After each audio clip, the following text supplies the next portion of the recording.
Bismillahirrahmanirrahim. Dear students, welcome to Shah Group Educational Channel. This is your biology class and I am your teacher Sarumer. Students, bio में chapter number 4 जिसका नाम है sales and tissues. आज के lecture में जो topic हम discuss कर रहे हैं, कुछ ऑर्गेनल्स को हम पढ़ेंगे। उसमें से पहला ऑर्गेनल है माइटोकॉन्ड्रिया। सो माइटोकॉन्ड्रिया क्या होता है, किन किन ऑर्गेनिजम्स के सेल्स में आपको ये मिलेगा।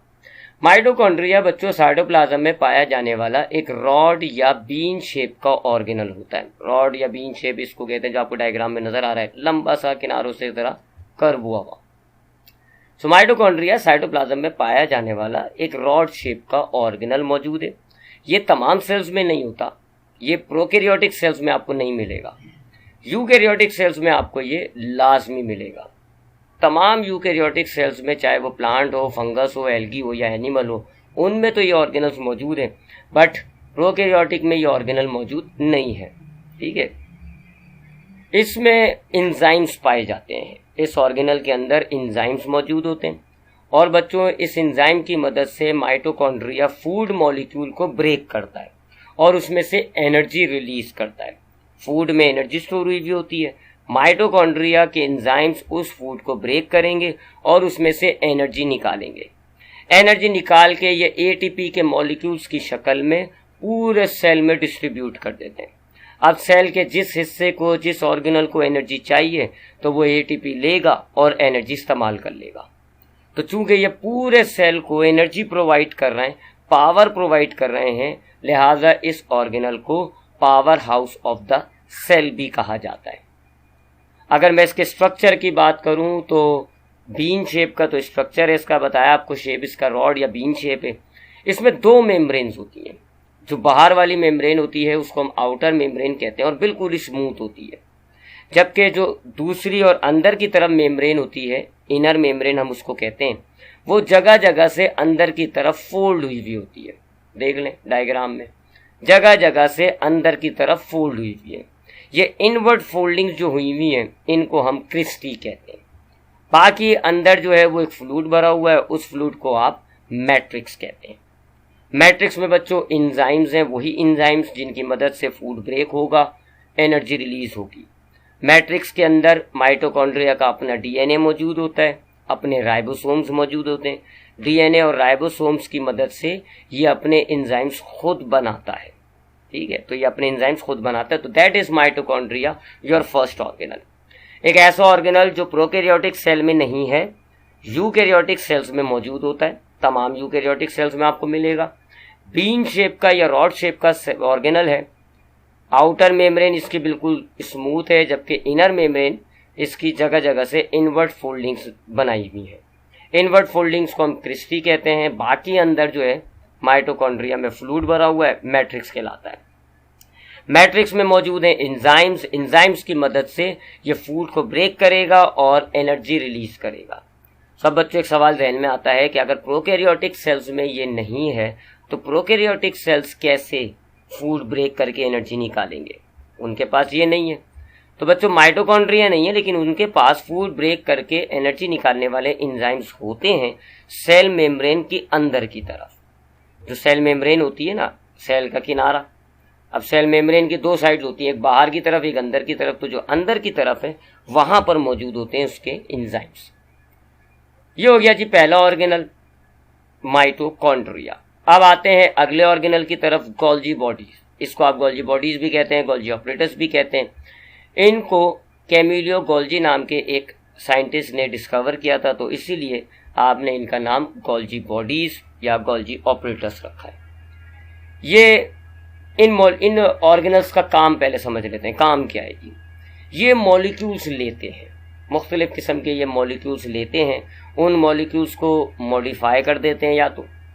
या तो उन मॉलिक्यूल्स को मॉडिफाई करते हैं। मॉडिफाई का मतलब जैसे ग्लूकोज लिया या लिपिड लिया तो उसके साथ ग्लूकोज मिला दिया, ये हो गया ग्लाइकोलिपिड। या प्रोटीन लिया और इसके साथ ग्लूकोज मिला दिया तो ये हो गया ग्लाइकोप्रोटीन। या लिपिड लिया उसके साथ प्रोटीन को मिला दिया तो ये हो गया लिपोप्रोटीन। इस तरह के मॉलिक्यूल्स को हम कॉन्जुगेटेड मॉलिक्यूल्स कहते हैं। तो एक काम इनका ये होता है कि ये मॉलिक्यूल्स को रिसीव करते हैं एक तरफ से, उन मॉलिक्यूल्स को मॉडिफाई करते हैं और फिर दूसरी तरफ से उन मॉलिक्यूल्स को ये निकाल देते हैं।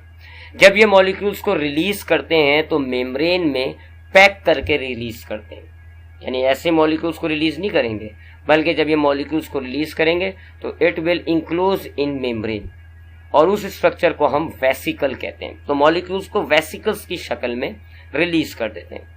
कभी कभार तो ये मॉलिक्यूल्स को मॉडिफाई करते हैं और फिर वेसिकल्स की शक्ल में रिलीज कर देते हैं। कभी कभार ये मॉलिक्यूल्स को लेते हैं और मॉडिफाई नहीं करते, उनको बस वेसिकल्स की शक्ल में रिलीज कर देते हैं। प्रोटीन लिया, उनको वेसिकल्स की शक्ल में पैक किया और रिलीज कर दिया। इसके अलावा प्रोटीन्स लेते हैं, प्रोटीन्स की चेन को ये थोड़ा मॉडिफाई करके इंजाइम्स बना लेते हैं और इंजाइम्स को भी वेसिकल्स की शक्ल में रिलीज कर देते हैं। अब ये इंजाइम्स सेल के अंदर यूज हो या फिर सेल से बाहर जाके यूज हो, वो एक अलग बात है। दोनों तरीका होता है जी, बाहर जाके भी, सेल से बाहर जाके भी यूज होते हैं तो फिर उनको हम एक्स्ट्रा सेलुलर इंजाइम्स कहते हैं, या फिर सेल के अंदर भी यूज हो जाते हैं तो उनको हम इंट्रा सेलुलर इंजाइम्स कहते हैं। सो ये इंजाइम्स बना रहे हैं, ये मॉलिक्यूल्स को मॉडिफाई कर रहे हैं, ये मॉलिक्यूल्स को पैक करते हैं वेसिकल्स की शक्ल में, और ये सेल सेक्रीशन भी करते हैं। कोई भी वेस्ट प्रोडक्ट है वो इधर आएगा, इनके अंदर वो वेसिकल्स की शक्ल में पैक हो जाएगा, फिर वो सेल से वेसिकल जो है वो एक्सोसाइटोसिस के जरिए सेल मेम्ब्रेन से बाहर निकल जाएगा। सो ये इनका काम है, मॉलिक्यूल्स को मॉडिफाई करना, वो मॉलिक्यूल्स को वेसिकल्स की शक्ल में पैक करना, प्रोटीन्स की चेन को मॉडिफाई करके एंजाइम्स बनाना। इसी तरह आप आगे ये एक दो ऑर्गेनल्स भी बनाते हैं। अभी आपकी 9th बायोलॉजी में आगे एक ऑर्गेनल आएगा लाइसोसोम, और लाइसोसोम भी ये गोल्जी बॉडीज बनाता है। लाइसोसोम में बहुत सारे एंजाइम्स होते हैं, मेम्ब्रेन में पैक हुए हुए होते हैं, तो वो यही बनाएगा गोल्जी बॉडीज। बहुत सारे प्रोटीन की चेन्स लेगा, उनको एंजाइम्स में वो कन्वर्ट करेगा, एक वेसिकल की शक्ल में उनको रिलीज कर देगा, तो वो लाइसोसोम हो जाएगा। तो कुछ ऑर्गेनल्स भी बना रही है। अगर हम इनके स्ट्रक्चर को देखें तो चपटी चपटी मेम्ब्रेन से बने हुए स्ट्रक्चर्स होते हैं। देखें आप डायग्राम में, फ्लैट हैं और मेम्ब्रेन से बनी हुई हैं, ठीक है, फ्लैट मेम्ब्रेन से बनी हुई होती हैं और एक के ऊपर एक अरेंज हुई होती हैं। इस तरह की अरेंजमेंट को हम कहते हैं स्टैक अरेंजमेंट, ठीक है।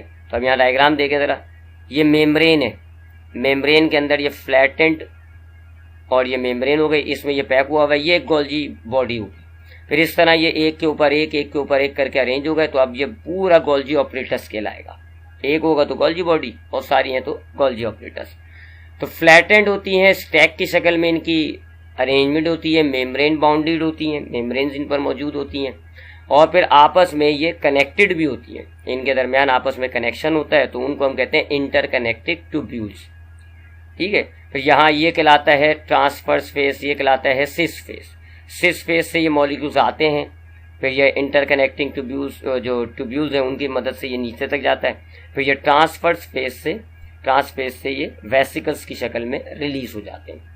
एक और बात याद रखिएगा, ये वाला ऑर्गेनल भी प्रोकैरियोटिक सेल्स में नहीं होता। प्रोकैरियोटिक सेल्स में ये नहीं होता क्योंकि इसमें भी मेम्ब्रेन है। Membrane bounded organelles prokaryotic cells में नहीं होते, ये सिर्फ आपको यूकैरियोटिक सेल्स में मिलेगा। ये हो गए जी दो ऑर्गेनल्स, गोल्जी बॉडीज के एमिलियो गोल्जी ने डिस्कवर किए थे। इनका काम होता है मॉलिक्यूल्स को मॉडिफाई करना, मॉलिक्यूल्स को वेसिकल्स की शक्ल में पैक करना, प्रोटीन्स की चेन्स को मॉडिफाई करके एंजाइम्स बनाना, सेल सेक्रीशन करना। इनके स्ट्रक्चर कैसा है जी, पतली पतली मेम्ब्रेन्स की तरह ट्यूब्स हैं, यानी ट्यूब्स हैं, पतली हैं, फ्लैट हैं, मेम्ब्रेन से पैक हुई हुई है, एक के ऊपर एक स्टैक अरेंजमेंट की शक्ल में। सिस फेस से ये मॉलिक्यूल्स लेते हैं, ट्रांसफर्स फेस से ये वेसिकल्स रिलीज करते हैं। Moving on to next organelle, endoplasmic reticulum. ये भी, ये देखें जरा इसका स्ट्रक्चर, ये भी हॉलो ट्यूब्स होती हैं, अंदर से ये हॉलो होती हैं। इनकी जो किनारा है वो मेम्ब्रेन से बना हुआ होगा, यानी मेम्ब्रेन बाउंडेड ट्यूब्स की तरह हो गई है। फिर आपस में इंटरकनेक्टेड होती हैं और इंटरकनेक्टेड से पूरे सेल में इनका एक जाल बिछ जाता है, from nucleus to cell membrane. Cell membrane से न्यूक्लियस तक पूरा इनका एक नेटवर्क बन जाता है। तो बिल्कुल जैसे स्ट्रॉ होता है ना, अंदर से खोखली होती हैं, फिर उनके ऊपर किनारा होता है जी प्लास्टिक से बना हुआ, तो ये भी स्ट्रॉस की तरह है। अंदर से हॉलो हैं, खाली हैं, और इनके जो वॉल, इनका जो किनारा होगा वो मेम्ब्रेन से बना हुआ होता है। चपटी चपटी होती हैं, आपस में इंटरकनेक्टेड होती हैं, पूरे सेल में इनका एक नेटवर्क बन जाता है। तो they are complex network of hollow flattened channels. Flattened मतलब चपटी, हॉलो मतलब अंदर से खाली, चैनल्स हैं, नेटवर्क मतलब एक दूसरे से कनेक्टेड है। कॉल्ड क्रिस्टर्नी, एक को हम क्रिस्टर्नी कहते हैं। सेल मेम्ब्रेन से न्यूक्लियर मेम्ब्रेन के बीच की तमाम स्पेस में ये फैले हुए होते हैं। अब बच्चों एंडोप्लाज्मिक रेटिक्यूलम दो तरह का होता है, दो तरह का आपको एंडोप्लाज्मिक रेटिक्यूलम मिलेगा। एक कहलाता है स्मूथ एंडोप्लाज्मिक रेटिक्यूलम। ये ऐसे एंडोप्लाज्मिक रेटिक्यूलम होते हैं जिनकी जो मेम्ब्रेन होती है उनमें राइबोसोम्स नाम के ऑर्गेनल्स स्टिक नहीं हुए हुए होते, चिपके हुए नहीं होंगे। राइबोसोम एक ऑर्गेनल है, पढ़ेंगे हम अगले लेक्चर में। तो वो राइबोसोम और नाम का ऑर्गेनल बहुत छोटा होता है, इनकी मेम्ब्रेन पे वो चिपका हुआ नहीं होगा। तो ये बिल्कुल आपको साफ सुथरी स्मूथ सी नजर आ रही होती है। इनको हम कहते हैं smooth endoplasmic reticulum. They do not contain ribosome on their surface. और फिर दूसरी टाइप कौन सी जाएंगी, जिनकी सरफेस पर राइबोसोम चिपके हुए होंगे। तो ये जो डायग्राम में आपको बाहर की तरफ जो आपको एंडोप्लाज्मिक रेटिकुलम नजर आ रही है, इनकी मेम्ब्रेन को देखें, इनमें राइबोसोम्स नहीं चिपके हुए, इनकी सरफेस आपको स्मूथ नजर आ रही है, तो ये स्मूथ एंडोप्लाज्मिक रेटिकुलम हो जाते हैं। इन एंडोप्लाज्मिक रेटिकुलम से लिपिड की सिंथेसिस होती है, कार्बोहाइड्रेट की मेटाबॉलिज्म होती है, कैल्शियम जैसे सॉल्ट्स की कंसंट्रेशन को चेक किया जा रहा होता है, मेंटेन किया जा रहा होता है, डेटॉक्सिफिकेशन यानी कुछ हार्मफुल सब्सटेंसेस होते हैं उनकी हार्मफुलनेस को खत्म किया जाना डेटॉक्सिफिकेशन कहलाता है। ये काम के लिए होती हैं जी एंडोप्लाज्मिक रेटिकुलम। साथ साथ ट्रांसपोर्ट भी करती हैं जी। ट्यूब के एक हिस्से में मॉलिक्यूल्स आ जाएंगे, अंदर ट्रेवल होते हुए दूसरे हिस्से से निकल जाएंगे, तो ट्रांसपोर्टेशन भी साथ साथ इनका काम होगा। तो स्मूथ एंडोप्लाज्मिक रेटिकुलम ये होती हैं जी। पहली टाइप है आपके पास एंडोप्लाज्मिक रेटिकुलम की, जिनकी सरफेस पर राइबोसोम्स चिपके हुए नहीं होते, स्मूथ सरफेसेस नजर आती हैं। ये मॉलिक्यूल्स को ट्रांसपोर्ट करती हैं जी। इनके एक हिस्से में मॉलिक्यूल्स आ जाते हैं, ट्रैवल होकर दूसरे हिस्से में मॉलिक्यूल्स निकल जाते हैं, ट्रांसपोर्ट होती है। साथ साथ ये लिपिड्स नाम के मॉलिक्यूल्स बनाते हैं। कार्बोहाइड्रेट की मेटाबॉलिज्म, कार्बोहाइड्रेट के बहुत सारे प्रोसेस होते हैं, उनको करते हैं।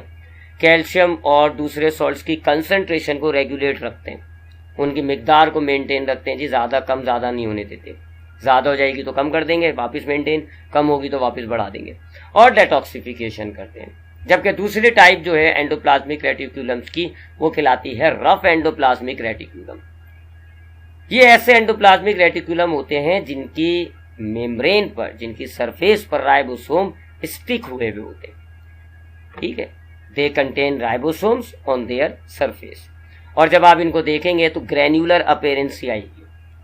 अगर आप इनको छू पाए तो रफ महसूस होंगे ये खुरदुरे खुरदुरे से, और देखने पर ये दाने दाने दाने दाने से लग रहे होते हैं इन पर चिपके हुए, तो रफ अपीयरेंस आ रही होती है। इस वजह से हम इनको रफ एंडोप्लाज्मिक रेटिकुलम कहते हैं। इनका फंक्शन क्या है बच्चों, पहला काम तो वही होगा, मॉलिक्यूल्स एंटर होंगे, एक जगह से दूसरी जगह ट्रांसपोर्ट हो जाएंगे। साथ साथ ये प्रोटीन सिंथेसिस में भी मदद करते हैं। ये जो राइबोसोम्स इन पे चिपके हुए हैं ये बनाते हैं प्रोटीन, ये प्रोटीन बनाते हैं राइबोसोम्स। फिर प्रोटीन इन रफ एंडोप्लाज्मिक रेटिकुलम में आ जाता है। फिर इन रफ एंडोप्लाज्मिक रेटिकुलम में प्रोटीन ट्रैवल करके गोल्जी बॉडीज तक जाता है। फिर उस गोल्जी बॉडीज ने उस प्रोटीन के साथ या तो उसके साथ कोई दूसरा मॉलिक्यूल मिला देना है, कॉन्जुगेट यानी ग्लाइकोप्रोटीन बना दे, लिपोप्रोटीन बना दे, या फिर उस प्रोटीन की चेन को मॉडिफाई करके एंजाइम बना दे। तो ऐसे होगा पूरा मामला। तो ये प्रोटीन की सिंथेसिस में, प्रोटीन के बनाने में मदद दे रहा है। कैसे, इसने राइबोसोम्स को सरफेस प्रोवाइड कर दी, राइबोसोम्स को जगह मिल गई, वहां बैठकर ये सुकून से राइबोसोम्स प्रोटीन बनाते रहेंगे। फिर इनके प्रोटीन जो बनते हैं राइबोसोम्स के, वो फिर रफ एंडोप्लाज्मिक रेटिकुलम पहुंचाएगा गोल्जी बॉडीज तक। तो यूं ये प्रोटीन की सिंथेसिस में मदद कर रहा है। सो ये था बच्चों आज का लेक्चर। आज के लेक्चर में हमने प्रोकैरियोटिक सेल में नहीं होते, यूकैरियोटिक सेल में होते हैं 3 बड़े ऑर्गेनल्स, उनको हमने स्टडी किया, माइटोकॉन्ड्रिया, गोल्जी बॉडीज और एंडोप्लाज्मिक रेटिकुलम। ये तीनों ऑर्गेनल्स याद रखिएगा, ये भी तीनों ऑर्गेनल्स, माइटोकॉन्ड्रिया भी, गोल्जी बॉडीज भी और एंडोप्लाज्मिक रेटिकुलम, तीनों आपको प्रोकैरियोटिक सेल्स में नहीं मिलेंगे, ये यूकैरियोटिक सेल्स के ऑर्गेनल हैं। अब आते हैं आज के लेक्चर के सेक्शन ए में आने वाले एमसीक्यूज और उनके आंसर्स पर। पहला एमसीक्यूज है, it is also called the power house of the cell. किस ऑर्गेनल को आप सेल का पावर हाउस कहते हैं? उस ऑर्गेनल को कहते हैं जो फूड ब्रेक करके फूड मॉलिक्यूल्स को ब्रेक करके एनर्जी बनाता है एटीपी की शक्ल में। फिर इन एटीपीज को पूरे सेल में रिलीज कर देता है और फिर सेल्स के बाकी ऑर्गेनल्स इन एटीपी का इस्तेमाल करके एनर्जी हासिल करते हैं, और वो ऑर्गेनल है mitochondria. What is the function of rough endoplasmic reticulum? Rough endoplasmic reticulum का काम क्या है? अभी आपको बताया रफ एंडोप्लाज्मिक रेटिकुलम की सरफेस पर राइबोसोम्स मौजूद होते हैं। राइबोसोम्स को जगह मिल गई, वहां बैठकर ये सुकून से प्रोटीन बनाते हैं। फिर एंडोप्लाज्मिक रेटिकुलम में ये प्रोटीन आता है। रफ एंडोप्लाज्मिक रेटिकुलम इन प्रोटीन्स को गोल्जी बॉडीज तक पहुंचाते हैं ताकि गोल्जी बॉडीज इन प्रोटीन को यूटिलाइज करें। सो रफ एंडोप्लाज्मिक रेटिकुलम प्रोटीन की सिंथेसिस में मदद कर रहा है। कैसे? प्रोटीन बनाने वाले ऑर्गेनल को जगह प्रोवाइड की, सरफेस प्रोवाइड की, और फिर उससे बनने वाले प्रोटीन को ट्रांसपोर्ट किया। सो रफ एंडोप्लाज्मिक रेटिकुलम का फंक्शन है synthesis of protein. A network of channels extended from cell membrane to nuclear membrane is called. आपके पास पतली पतली हॉलो मेम्ब्रेन से बनी हुई चैनल्स हैं, आपस में इंटरकनेक्टेड हैं, तो उनका एक नेटवर्क बन गया। और फिर वो नेटवर्क सेल मेम्ब्रेन से न्यूक्लियर मेम्ब्रेन के बीच में पूरी जगह पर फैल गया। उस नेटवर्क ऑफ चैनल्स को क्या कहा जाता है? सेंट्रायल्स, वैक्यूल्स, एंडोप्लाज्मिक रेटिकुलम या गोल्जी बॉडीज। तो बच्चों उसको एंडोप्लाज्मिक रेटिकुलम कहते हैं। Golgi body was discovered by, किस साइंटिस्ट ने गोल्जी बॉडीज को डिस्कवर किया था? इसका करेक्ट आंसर है ए, कैमिलियो गोल्जी। अब आते हैं आज के लेक्चर के सेक्शन बी यानी शॉर्ट क्वेश्चन आंसर्स की तरफ। पहला क्वेश्चन है right a short note on mitochondria. Mitochondria पे आपको शॉर्ट नोट लिखना है, तो ये आपके सामने इसका एक आंसर है, नोट डाउन कर लिएगा। माइटोकॉन्ड्रिया दे आर रॉड और bean shape organelles consist of outer smooth layer while inner layer is folded forming cristae filled with a fluid called matrix. It is found freely in the cytoplasm. Cytoplasm में freely मौजूद है, हर जगह जगह मौजूद है। Mitochondria contains enzymes that break down food to release energy in the form of ATP. So they are also called powerhouse of the cell. Question number 2. Why mitochondria are termed as powerhouse of the cell? Power house of cell mitochondria को क्यों कहा जाता है? ये इसका answer है। They are rod और bean shape organelles found freely in the cytoplasm. Mitochondria contain enzymes that break down food to release energy in the form of ATP. So they are also called power house of the cell. Question number 3. Write a short note on Golgi bodies. Golgi bodies पर एक short note लिखना है। तो Golgi bodies were discovered by Camillo Golgi. Golgi body consist of stack of flat membrane bounded sex, यानी ये भी खाली होती हैं, मेम्ब्रेन से बाउंड हुई भी होती हैं, चपटी होती हैं और स्टैक अरेंजमेंट होती है। क्रिस्टिनी कहते हैं जी एक को। They contain carbohydrate, glycoproteins, enzymes. They manufacture and secrete macromolecules. So they are concern in cell secretion outside the cell through Golgi vesicles. Question number 4. Write a short note on endoplasmic reticulum. तो आपने endoplasmic reticulum पे उसका एक short note लिखा, इसमें आपने उसकी types और उसका फंक्शन तीनों सब कुछ बयान कर दिया। लेकिन आपने एंडोप्लाज्मिक रेटिकुलम बताया। Endoplasmic reticulum has a double membrane consisting of a network of hollow tubules, flattened sheet and round sacs. These flattened hollow folds and sacs are called cisternae. It extends throughout the cytoplasm from nuclear membrane to the plasma membrane. Two types of endoplasmic reticulum, rough और smooth. Rough में आपने लिखा granular होते हैं, ribosomes attach होते हैं, protein synthesis में मदद करते हैं। स्मूथ में आपने लिखा नॉन ग्रेन्युलर है, राइबोसोम्स नहीं है। फंक्शंस में आपने लिखा जी ट्रांसपोर्टेशन ऑफ मटेरियल्स करता है, मैकेनिकल सपोर्ट दे रहा है। Smooth endoplasmic reticulum lipid synthesis में मदद करता है। रफ एंडोप्लाज्मिक रेटिकुलम पर राइबोसोम्स हैं, प्रोटीन सिंथेसिस में मदद करते हैं। हार्मफुल इफेक्ट्स जो होते हैं ड्रग का उसको डिटॉक्सिफाई करते हैं, कार्बोहाइड्रेट की मेटाबॉलिज्म में हिस्सा लेते हैं और कैल्शियम की कंसंट्रेशन को रेगुलेट रखते हैं। सो ये था बच्चों आज का lecture about the 3 important organelles of eukaryotic cells. इंशाल्लाह बाकी ऑर्गेनल्स को नेक्स्ट क्लास में स्टडी करेंगे। ख्याल रखिएगा अपना। अल्लाह हाफिज़।